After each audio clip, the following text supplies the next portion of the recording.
So guys, let's carry on with the three other algorithms that we have for CPU scheduling. The next one that we are going to focus on that is round robin. The round robin scheduling algorithm works based on sharing CPU time between all the processes, because the whole concept is to give some time to every process. It's about time sharing. The round-robin scheduling algorithm is designed especially for time-sharing systems. It's similar to first-come, first-served, but preemption is added to enable system to switch between the process. Again, it's similar to first-come, first-served. The first one who comes gets a CPU time. It means that we have a ready queue based on arrival. But we preempt. We don't want in first-come, first-served because it's non-preemptive. When a CPU comes, it gets the when a process comes, it gets the CPU time and it got executed in that period. But here we don't want that happen. Because of that, we stop it. We preempt it. But how? By the time limit that we introduce. Each process gets a small unit of CPU time. That CPU time is called time quantum or time slice. So the preemption happens after each time slice, after each time quantum. Usually, it depends 10 till 100 milliseconds. After this time has passed, the process is preempted and added to the end of the ready queue. It means that we have a ready queue which works based on FIFO, first in, first out, and we added to this ready queue based on this time quantum. I'll explain that when I give you a numerical example. So just bear in mind that we have a ready queue which works based on FIFO, and we have a time slice, quantum time, that gives a certain amount of time to each process. The ready queue is treated as a circular queue and FIFO queue of processes. It's circular. What it means? It means that one process comes into the ready queue a couple of times. When the process gets executed, I'll explain that. When executed, but some execution time remains, it goes back again to the ready queue. It means that it works based on circular approach. That process can go to the ready queue multiple times.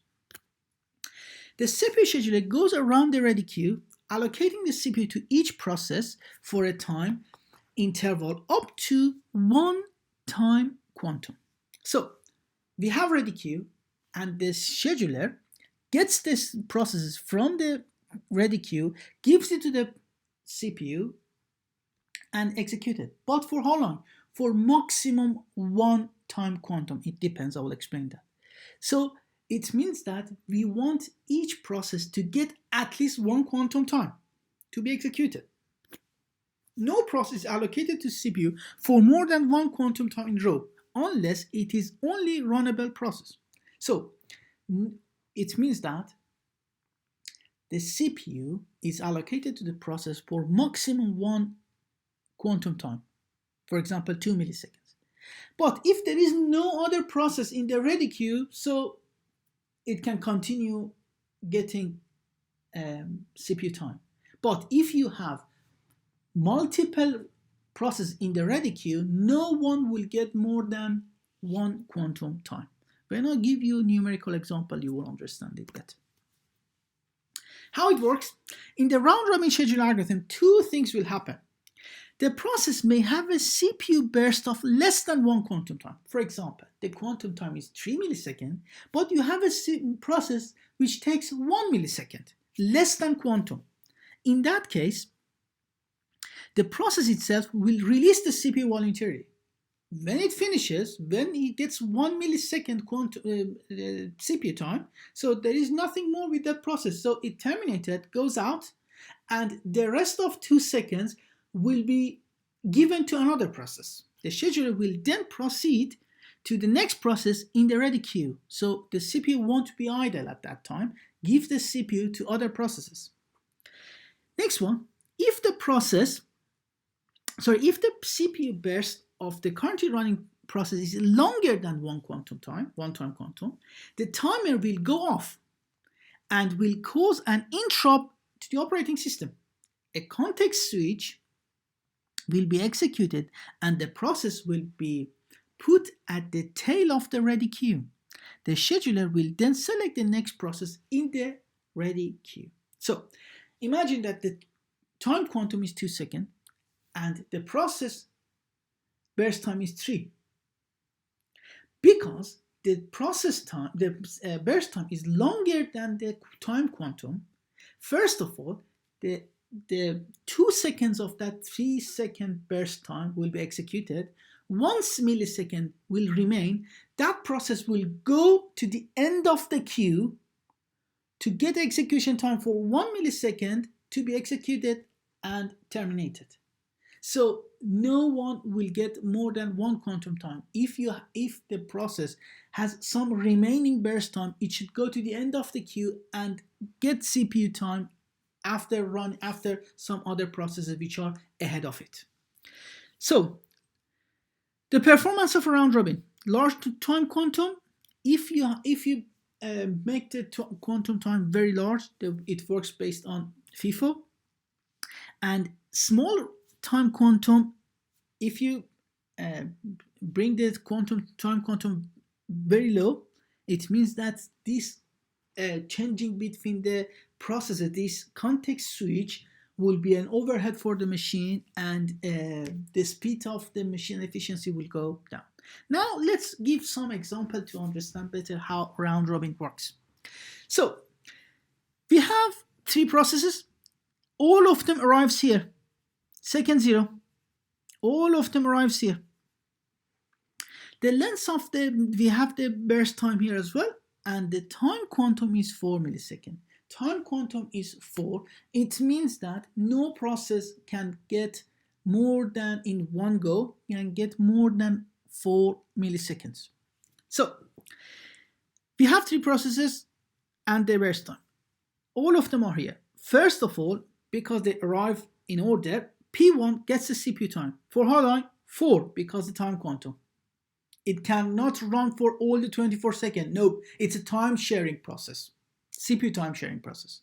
So it gets 4 seconds. So 20 seconds remain from that. Then next one is P2. It gets its 3 seconds. The time quantum is 4, but it's less than time quantum. Doesn't matter. It gets on its own 3 seconds. Terminated, goes out. So P2 goes. Next one is P3. P3 gets its own 3 seconds again. Finish. Only P1 remains with 20 milliseconds. So as you see, because there is no other processes here, P1 is allocated to the CPU, and CPU execute the whole P1 and finishes that. So as you see, in this very simple example, I explain you that processes gets CPU time, and it's about sharing. So similar to what we did before, we've got to calculate the waiting time. So this is always we create a Gantt chart, because Gantt chart help us to understand and find the exit time and turnaround time and waiting time better. So arrival time is 0 for all of them. Burst time is 24.33. Exit time. So first one, P1, finishes here. So 30. P2, 7. P3, 10.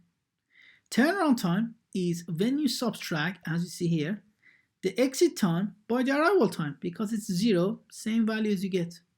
If you subtract by the burst time, these 2 columns, you get the waiting time. 30 minus 24.6. 7 minus 3 is 4. 10 minus 3 is 7. It's right. Look, guys, because P2 had to wait 4 seconds to be executed. This one, 7 seconds. And P1, it started here. It got executed for 4 seconds, but it had to wait here between 4 till 10, which is 6 seconds to be executed. The average waiting time is 6 plus 4 plus 7 divided by 3 is 5.7 milliseconds. That was very simple example of round robin scheduling. Let's go to more complicated one. Now we have different arrival time. They don't arrive in the same time. We have different arrival time, 0, 1, 2, 3, 4. We have 5 processes, and we've got the burst time as well. The quantum time is 2 milliseconds. Look, the quantum time is quite low. It means that the context switching happens regularly here because the quantum time is quite low. If we had a larger quantum time, we had less switching between the processes. But let's see. Okay. Because the time slice or time quantum is 2, it means that the first step is doing that. We have between 0 till 2. But when you want to start at time 0, only we have P1, as you see here. Also, for round robin scheduling algorithm, we've got the ready queue. We've got to create this queue, ready queue, and based on that, bring them to the CPU and execute them. So we are here at time 0. At time 0, we have only P1. What is the burst time? 5. But it's a round robin algorithm. It's about time quantum and time sharing. Each one can get maximum 2 milliseconds. So here, P1 should get, let me do that now here. P1 should get executed because at time 0, P1 is there, not P2 and P3. But over these 2 seconds, P1, P2, and P3 arrive and they go into the queue, ready queue time. As you see, P1 comes first, P2, and P3. We are between 0 till 2. So P1 get executed. The burst time was 5. 2 seconds has been passed. 3 seconds remaining. So 3 seconds remains. We are at time equal to 3 seconds remains.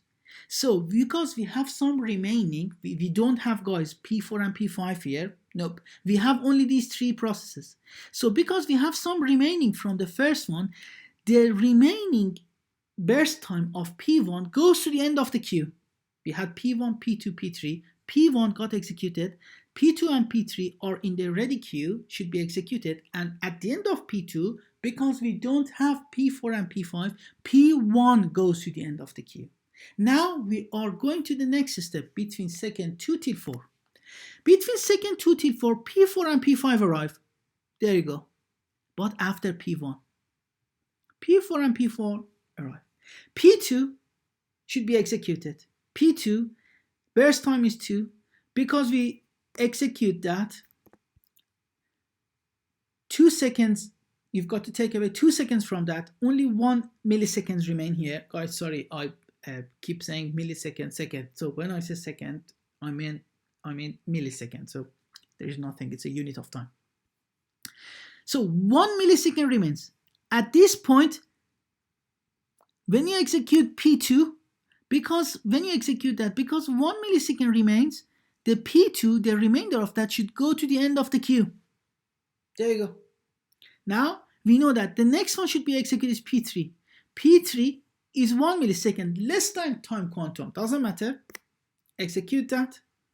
0. Nothing remains. Nothing should be added to the end of the queue. Next one is P1. P1 is 3 seconds. If you run P1, between 5 till second, 2 seconds, if you look, it was 3, the remaining burst time. If you run that, 2 milliseconds should be taken away from that. 1 millisecond remains. That 1 millisecond goes to the P1 at the end of the queue, end of the ready queue. So next one is P4. P4 2. If you execute, nothing will remain. P4 executed, nothing remains. Because of that, nothing goes there. Next one is P5. P5 3. If you run that, definitely 1 millisecond remains. It should go to the end of the queue. There you go. P5. It goes for 2 milliseconds. 1 millisecond remains. Go to this one. P2 is the next one. Run that. 0. Next one is P1. 1 millisecond. 13. bursting time 0. The last one is P5, end of the queue, and you can run that. There you go. So based on this concept of the ready queue, we can create this Gantt chart. Guys, please watch that again and again and try to understand how I created this ready queue and the Gantt chart. Very important. Same as before, what we want to do, waiting time, turnaround time. We can read it from here. We've got these two columns, arrival time, burst time, exit time. You can read it from here. So P1 exit time, here, 13. P2 is 12. P3 is 5. P4, 9. P5, 14. If you subtract by the arrival time, you get the turnaround time. There you go. 1, 0, 1, 2, 3, 4 should be taken away from the exit one. You get turnaround time. Waiting time, subtract this by their burst time. If you do that, 8, 8, 2, 4, and 7 remains. Add them together. Divide by the number of processes, gives you the average waiting time. It's quite interesting, guys, to compare the schedule algorithm in the practical sheet that's it's available now on the Moodle. You can actually see those problems that you've got to actually schedule different processes using different algorithm and see what is the waiting time, which one works for what situation. So, very important problem, as I see here, and how I created this ready queue and use the time slice to give execution time to the process and do this problem. So 2 more scheduling algorithm remains. The first one is multi-level queue scheduling. Now we are in a more complex situation. Here what we say that if you have a multi-programmed operating system, so we are running multiple programs, so many processes are created. What happens is that at the beginning we split the ready queue. Ready queue itself we split in different queues. In a higher important processes and lower important processes, or let's say foreground, which are interactive processes, the user should use them a couple of times, or the batch processes, you can do them actually without any interaction. So at the beginning, as you see here, we can split the ready queue. How? These 2 types of processes have different response time requirements and so may have different scheduling needs.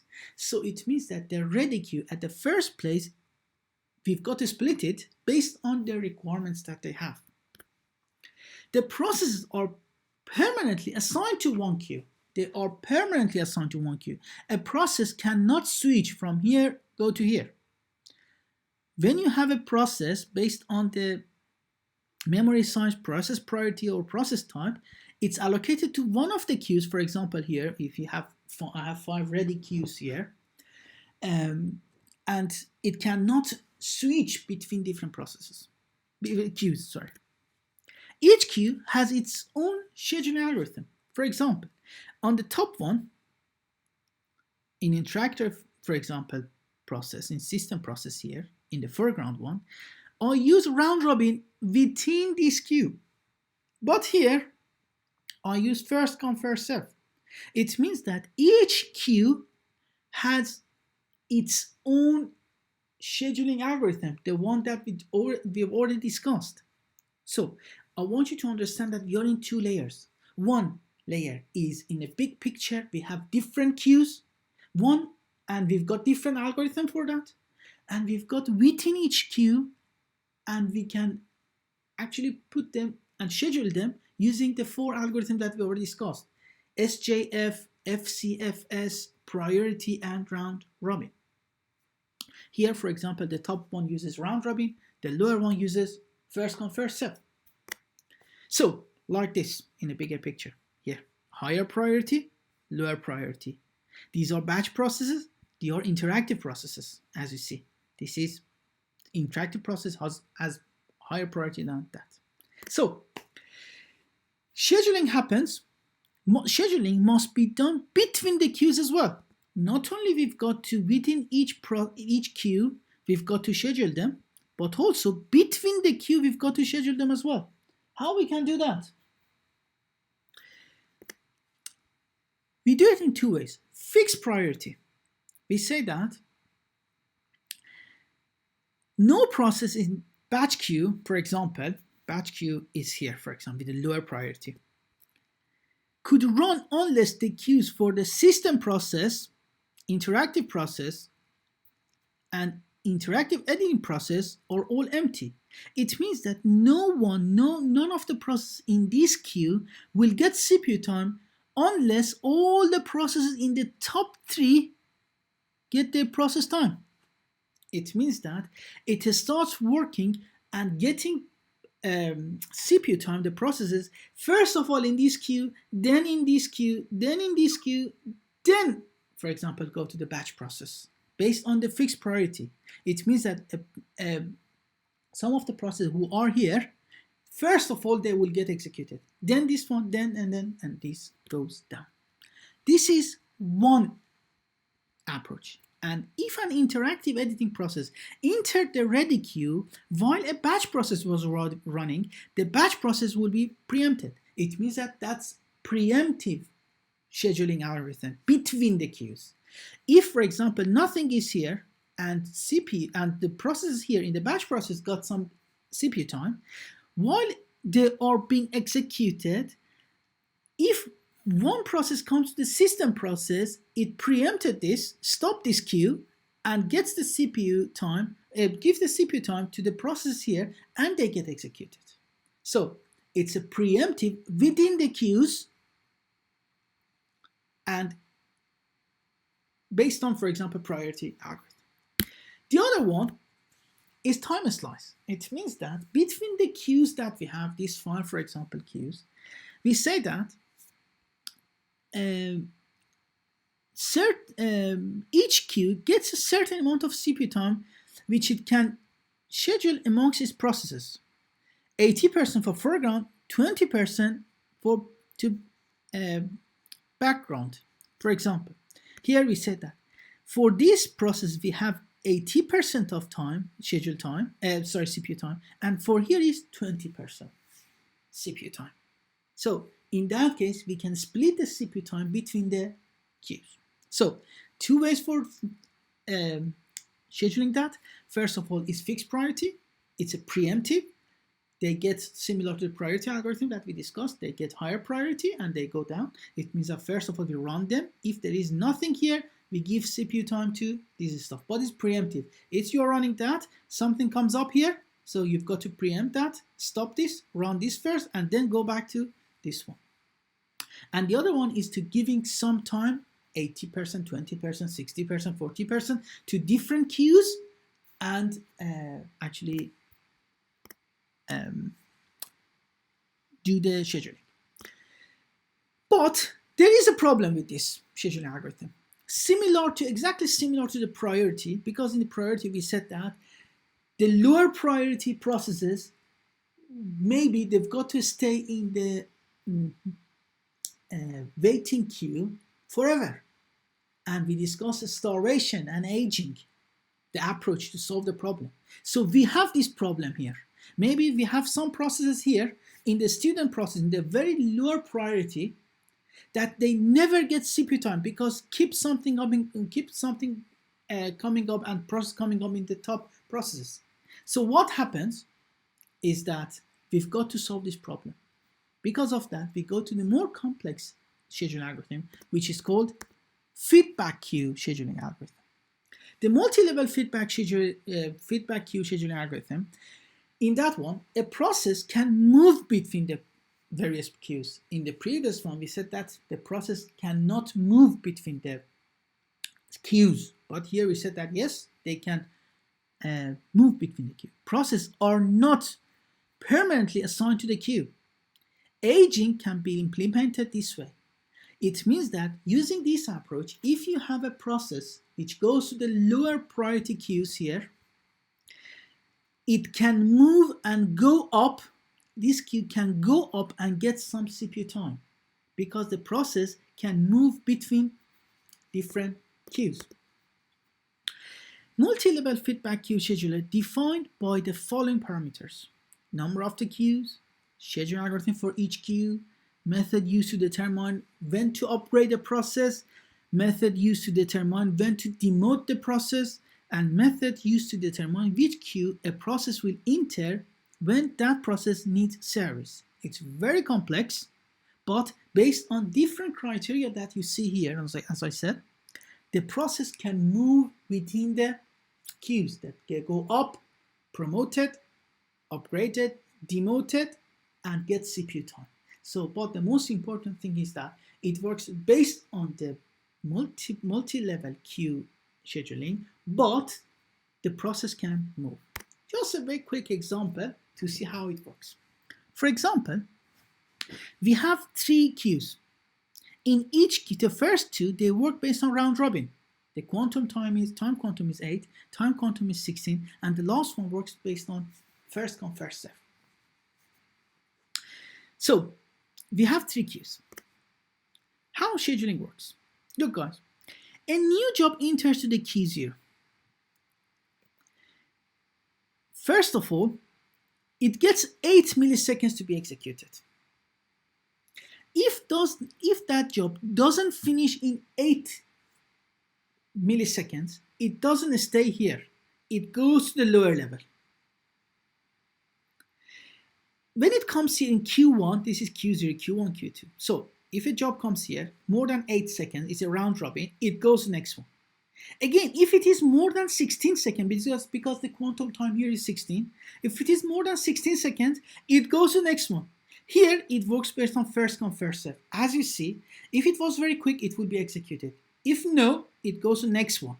If no, it goes to the next one. As you see, a process can move between them. And if it is quick, if the quantum time, if the process is quite short, it will be executed and terminated.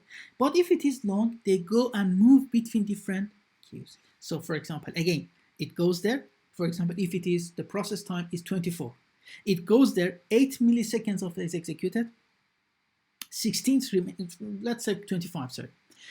8 of them executed here, 16 of them executed here, 1 more millisecond remains, it goes to the last queue and is executed. So this is the very quick example of how multi-level feedback queue scheduling algorithm works.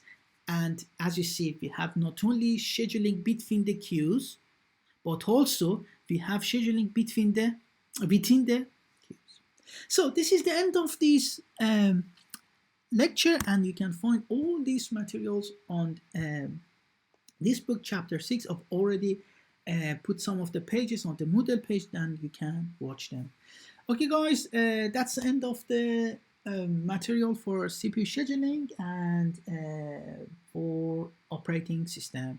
Thank you very much.